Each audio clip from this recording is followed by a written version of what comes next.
Hello everybody, thank you for joining me today for this week's question and answer video. My name is David and I'm a life coach and I try to help people heal from different kinds of post-traumatic stress disorder, different kinds of traumas. I do this every single week, comes out every Monday. Welcome new viewers. If you guys want to support me in any way, you think I'm helping you or you can benefit other people, all you have to do is go down there and hit the subscribe button, hit the notification bell if you want to be notified when my videos come out. And I encourage all of you to please ask questions. The best way to heal from your traumatic experiences is to really understand it. And that's what I'm trying to help you guys do. So please ask me anything you want and I'll answer your questions in next week's Q&A videos. All I ask is you guys leave your locations. Please tell us where you are. I hope all of you are doing well, feeling okay. Spring is here, right? And weather is going to be better, hopefully, for most of you, unless you're down in the southern hemisphere. Hopefully things will start opening up too. With the vaccinations coming out, I hope that things can open up and some of our lives can get back to somewhat normal. Wouldn't that be nice, huh? I project that to be happening this summer. So make plans, guys. Make plans. Have something to look forward to. You know, God, what a better time for a vacation after being locked down for so long. If you still can't travel very far, travel near, right? Go to the river, go to the beach, go to the lake, go somewhere and get out of your house, because I can't imagine how all of you must feel, most of you feel, being locked up for so long. We need interactions with people. Best way to heal from trauma and recover is be interactive with people. We need people big time, okay? So socialize with people, get out there, hug them, say you love them, kiss them, give them gifts, look in their eyes and talk to them and stuff like this. This will help you heal, okay? So, I recommend something every single week. It's something to help people heal from trauma and recover and grow and develop your own self. Sometimes I recommend people, their channels, authors, books, different suggestions to help with sleep, anxiety, stuff like this. This week I'm recommending a psychotherapist, a friend, Imi Lo, approached me quite a while ago to interview me. We did an interview and we had technical difficulties and it was scrapped. We couldn't use it. And it took a while to do another one, but she asked me again, thankfully, and she interviewed me. If you guys are interested in seeing this interview, go to my community section. Every channel has different sections. You'll see them at the top. You'll see community. Go down there and you'll see links to her YouTube channel, which is, let's see, I want to make sure I get it right. Imi, I-M-I, at Eggshell Therapy and Coaching. She also has a website, eggshelltherapy.com. A little about Imi is a psychotherapist, art therapist, and consultant for emotionally intense and highly sensitive people. She is the founder of Eggshell Therapy and Coaching and author of the book Emotional Sensitivity and Intensity, which is available in multiple languages. She specializes in emotional intensity, high sensitivity, giftedness, complex trauma, cptsd, and personality disorders. Imi is qualified as a clinical psychotherapist, creative arts therapist, schema therapist, philosophical counselor, metallization-based treatment practitioner, clinical supervisor, and mindfulness teacher. With more than a decade of experience, she has worked in the NHS, charities, and other mental health settings. Now, as an independent consultant, she works holistically, combining East and Western philosophies and psychological and spiritual healing modalities. Lots of people have had bad experiences with professionals, and they say they just don't get it. That's the biggest thing I hear, right? I'm not understood. They don't know about personality disorders. They don't understand the trauma I went through. They don't know how to help me. They won't talk about anybody but me right here, and I don't know what to do.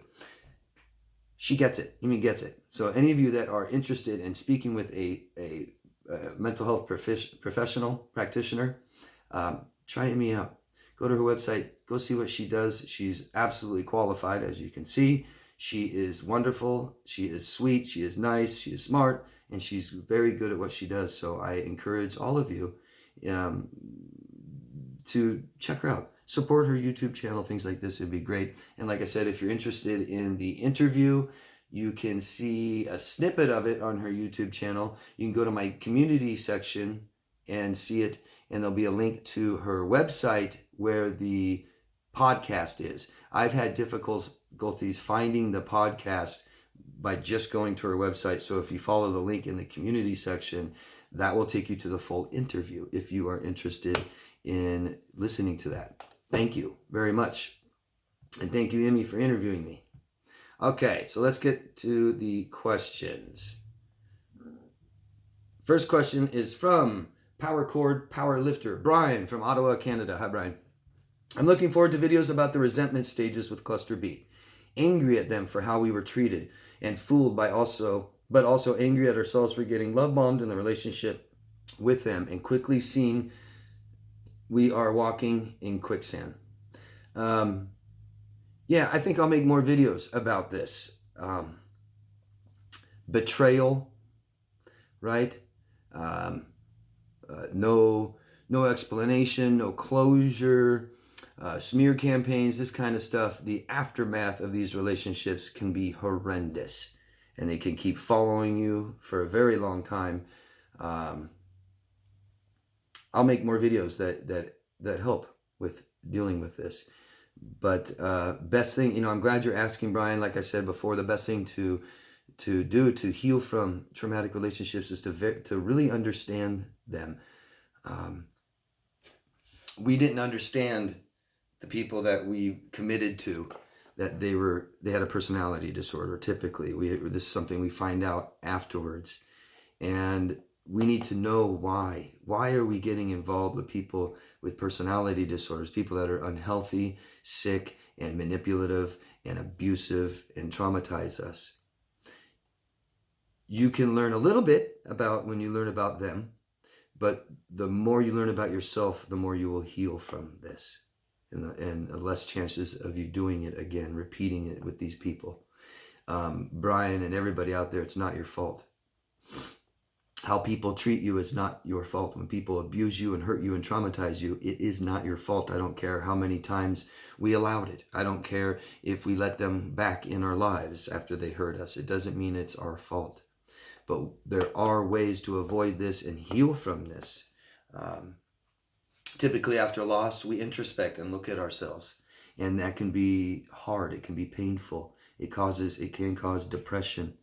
And depression is us trying to come to some type of terms of what happened to us.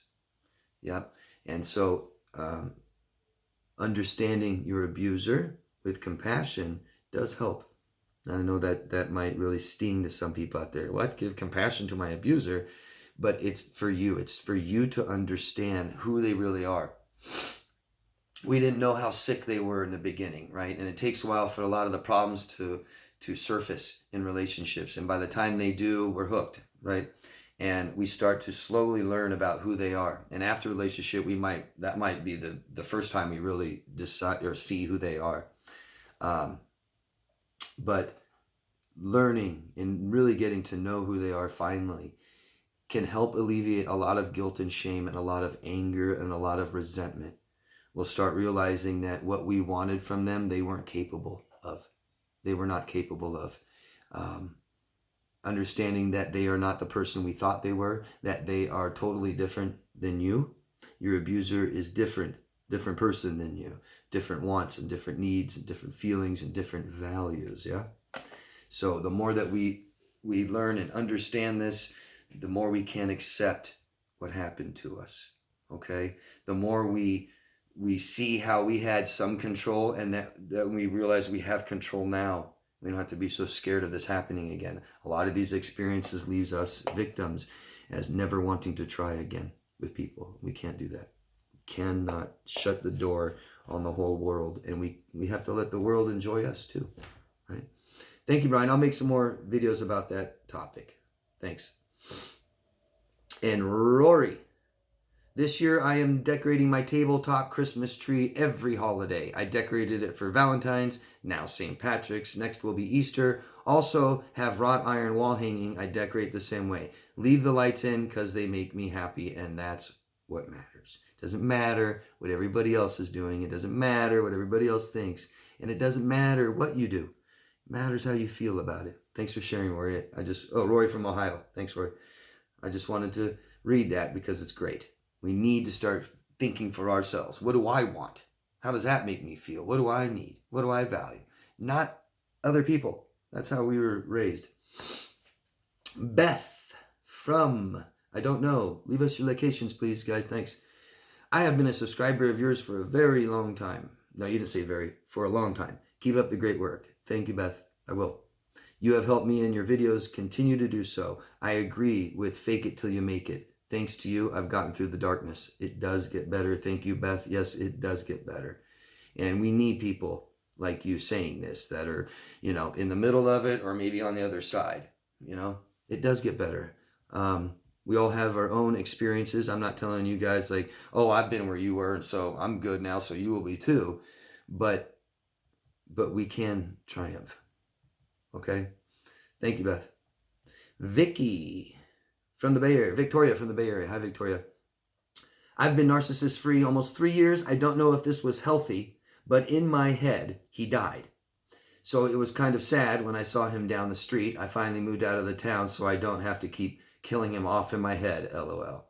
Well, it's loss, Victoria, and a lot of people get confused with that. A lot of people get confused with loss, right? I hate my abuser. He's a piece of crap, right? But he took up, 60% of your day, every day. He was always there. You went to bed with him, you woke up with him or her. You maybe you worked together, you saw each other every night, you hung out all the time, you had sex every day, maybe you didn't. But my point is people, relationships are the most important thing in our lives, and they take up a lot of space and time. And when they are gone, it's a loss. Doesn't matter if you hate them. Doesn't matter if you're so angry at them, you never want to see them again, or they vile and make you throw up in your mouth. It's a loss. It's a loss. And so you can say in my head, he's dead. Both are losses, aren't they? If that helps you, so be it. Okay? Think of all the times you told yourself in your head that he was okay, that he was good. He really didn't mean that. He's going to change. So doing this to stay away from him, fine. I'm not going to judge and say if it was healthy or not, because it's both loss, and we react differently. It's your way of grieving, Victoria. Thank you.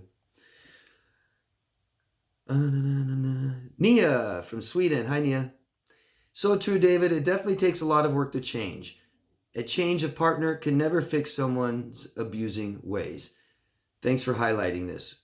And I get that a lot. So much, right? You guys, a lot of you think that your abuser is now happier with someone else.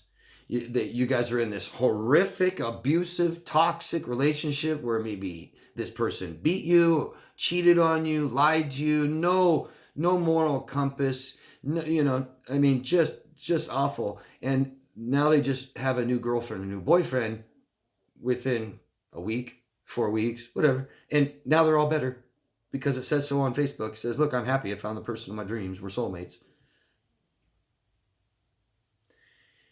Yeah, lots of mental illness when people are abusing and exploiting other people. Good luck getting that fixed, and good luck getting that fixed in a week, and good luck that all stopping because of another human being. That when you exploit humans and you don't care who they are, you don't have empathy towards them, you have no idea what a relationship consists of, you don't know how to communicate, you can't be vulnerable, but hey, you're dating somebody now, so that's it.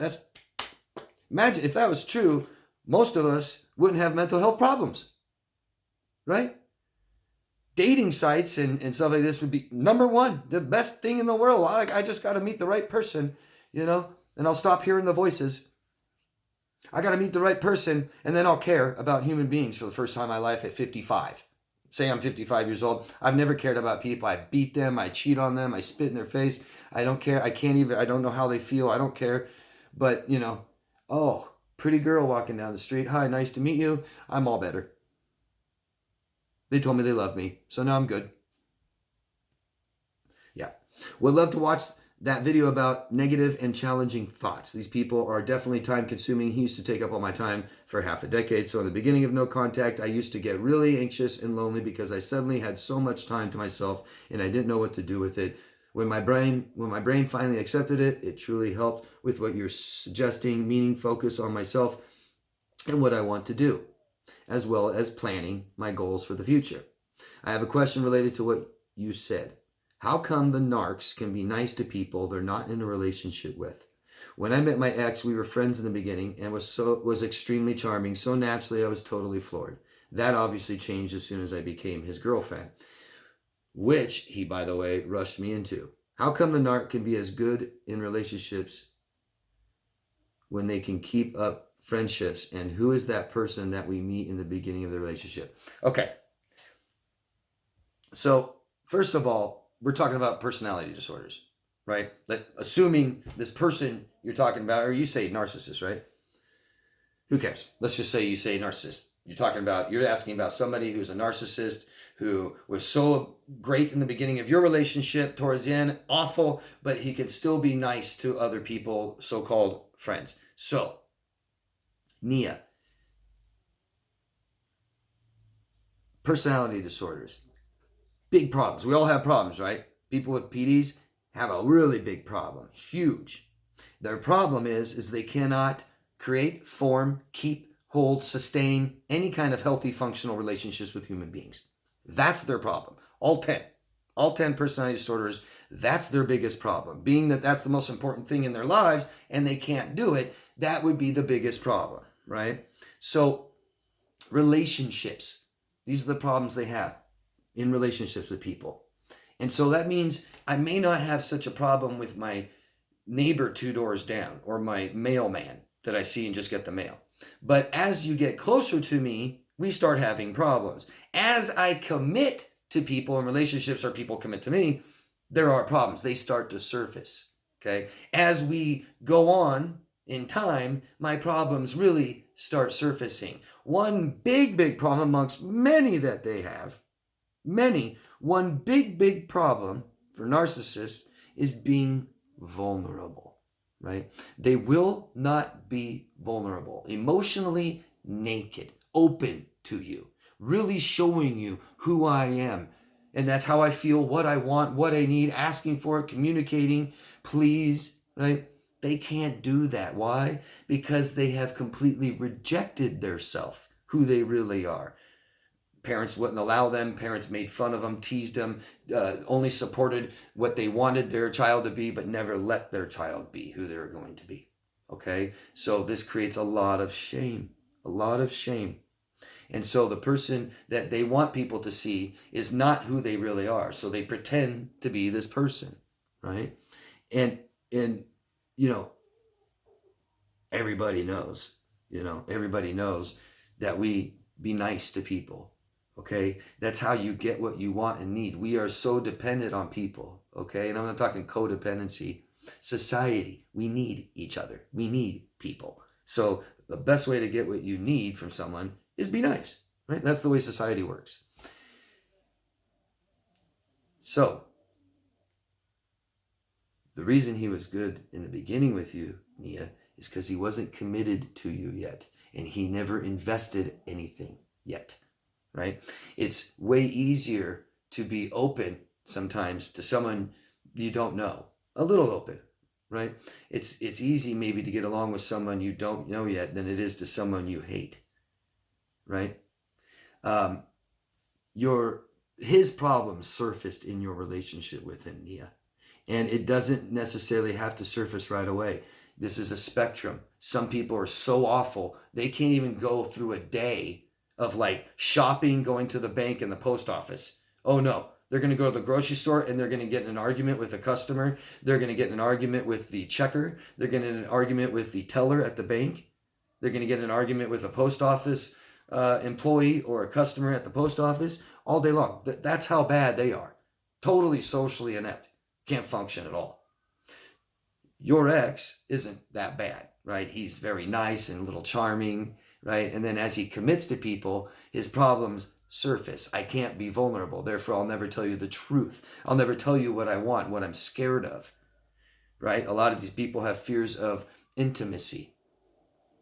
So as we get closer and the more intimate we get, the more I don't like it. I feel bad, right? They have fears of abandonment. So as they get closer to you and attached to you, then those fears start developing. They start surfacing. Oh God, I love Nia now. What can I do? They're so dependent. You know, he was probably very dependent on you, Nia. So that fear of losing you, oh my God, what do I do? I'm going to die if I lose her. I don't know. I'm just coming up with examples. I hope that makes sense, Nia.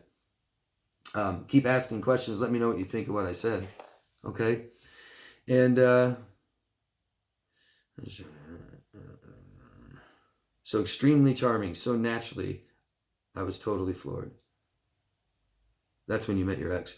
And, you know, realize that most narcissists don't have, they can't have relationships, meaning they can't be vulnerable and ask what they want and communicate with you really well. They can't meet your needs. They don't care.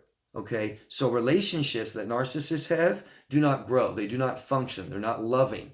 There's no meaning. There's no purpose. Okay? So you saw that really well, Nia, in your committed relationship with him. That was stronger, longer, more intense feelings, attachment. Okay? He can't have friends either. He can't have a girlfriend. He can't have a wife. He can't have relationships with his children. And he can't have friends. So I call most narcissist friends, they're associates, right? Someone they associate with. That's it. They're not committed to their friends. They're not loyal and respectful, right? They'll be nice to their back and they turn around, talk crap to them, steal from them, lie to them, lie about them. So they don't really have great relationships. It might look like that because he's nice to them. And I bet you'll know what I mean. I bet you'll say, yeah, actually, no, they didn't really have good relationships, good friendships. He talked bad about his friends, or he'd screw them over, never really hang out with them or do anything, never really tell them the truth, lie to them about who he is all the time. Thanks, Nia. Let me know what you think. Emily from Latvia. Hi, Emily. I have started to learn to play the acoustic guitar 6 months ago. It helps me to relax and creates new neural pathways. Thank you very much for making this video. Thank you, Emily. I read this because creativity unlocks your brain and allows it to heal. Period. Imagine you have such a bad experience, right? We just came out of it. I can't think about anything else. That's called a perspective. From your perspective, it was awful and intense and unmanageable and traumatic. So we go talk to somebody else that has a different perspective. That helps, okay? We also get involved and interact with people. It helps us feel better. We had